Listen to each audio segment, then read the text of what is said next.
Hello, this is Dee from dmiddleton.com. Today we're going to be discussing how to set up and create a minimalist home. The main way we're going to do that is by decluttering. Welcome to my year-long Thorough Declutter series. We declutter 30 minutes a day, 5 days a week. Did you know US consumers buy 40% of the world's toys, but bear only 3% of the world's children? Most people wear 20% of their clothing 80% of the time. People do not even look at 80% of the papers and information they keep. The U.S. Department of Energy reports that 1/4 of people with two-car garages have so much stuff in there that they can't park a car. According to the National Soap and Detergent Association, getting rid of clutter would eliminate 40% of the housework in the average home. 9.4% of U.S. households rent a storage unit. Now let's take a look at all the negative ways that clutter affects us. Messy homes and workspaces leave us feeling anxious, helpless, and overwhelmed. Yet rarely is clutter recognized as a significant source of stress in our lives. Clutter distracts us by drawing our attention away from what our focus should be on. Clutter makes it more difficult to relax, both physically and mentally. Clutter constantly signals to our brains that our work is never done. In the home office and in the workspace, clutter inhibits creativity and productivity by invading the open spaces that allow most people to think, brainstorm, and problem solve. Clutter creates feelings of guilt and embarrassment, especially when others unexpectedly drop by our homes or workspaces. Clutter makes us anxious because we're never sure what it's going to take to get through to the bottom of the pile. Clutter can make us feel stressed, anxious, and depressed. Research found the levels of the stress hormone cortisol were higher in mothers whose home environment was cluttered. Now that we've looked at how clutter affects us, let's look at some of the benefits to decluttering. Number one, less stuff equals less to clean and keep organized. More appreciation for what you have. If you have minimal belongings, you'll care for them differently than if you had plenty at your disposal. Less chaos and stress.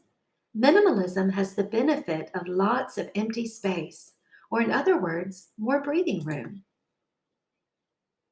More money you keep. If you cherish and care for what you already have, you'll find you spend less and keep more of your hard earned cash. Mental clarity and more energy. You get to do more of the things you love if you aren't constantly working to clean and care for a large amount of possessions. Another benefit to decluttering is that you can bless someone else if you have good items you need to rehome.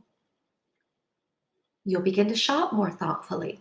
You'll be more likely to only purchase what you really need if you are fully aware of what you already have. Like pulling weeds from your garden, you will appreciate the visual improvements your efforts will create when you declutter.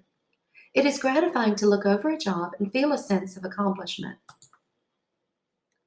By decluttering your home, you're creating visual and actual peace. Have you ever completed a task that involved a huge visual improvement? Time. Think of all the time it takes to do a huge declutter. You will gain that time back if you don't refill the space you cleared. The reason is that it takes far less time to clean a space that is free from extra stuff.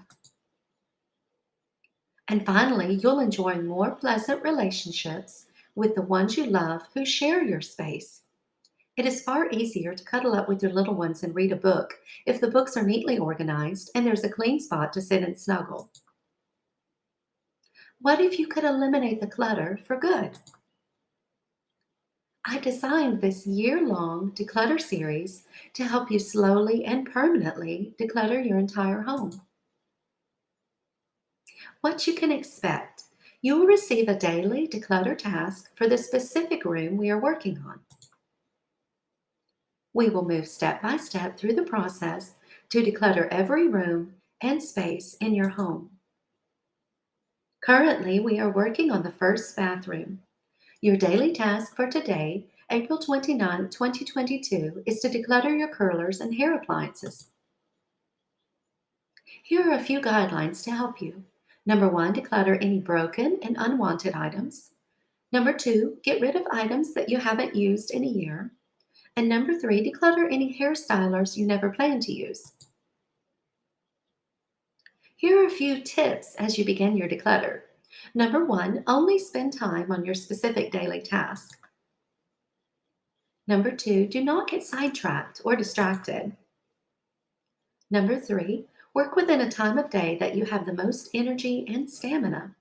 Listen to your body and work at decluttering when you feel the most alert and energized. Number four, avoid thinking too long about whether to keep or discard an item. This is one specific way you can be ruthless when decluttering. And number five, avoid cleaning during your declutter. Getting rid of clutter is the priority, and cleaning can be accomplished later. Now let's look at some supplies you'll need as you begin your declutter. Number one, you'll need some boxes, preferably ones you can donate. I would avoid plastic storage bins because you may be tempted to just store the items and never part with them. Number two, grab some sturdy trash bags. And number three, you'll need a marker or a pen to label your boxes. Now let's look at 5 simple steps to declutter any room. Number one, you'll start by eliminating trash first.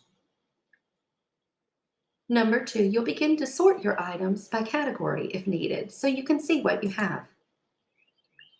Number three, you'll get rid of duplicate items, broken items, outgrown clothing and shoes, basically anything you'll never use again. Number four, you'll box up the donations and trash or recycle the rest. And number five, select a charity to donate your items and schedule a pickup if that is an option. Leave a comment below and let me know what you are decluttering today. Also, you can head over to dmiddleton.com to subscribe and get your free homemaking ebook.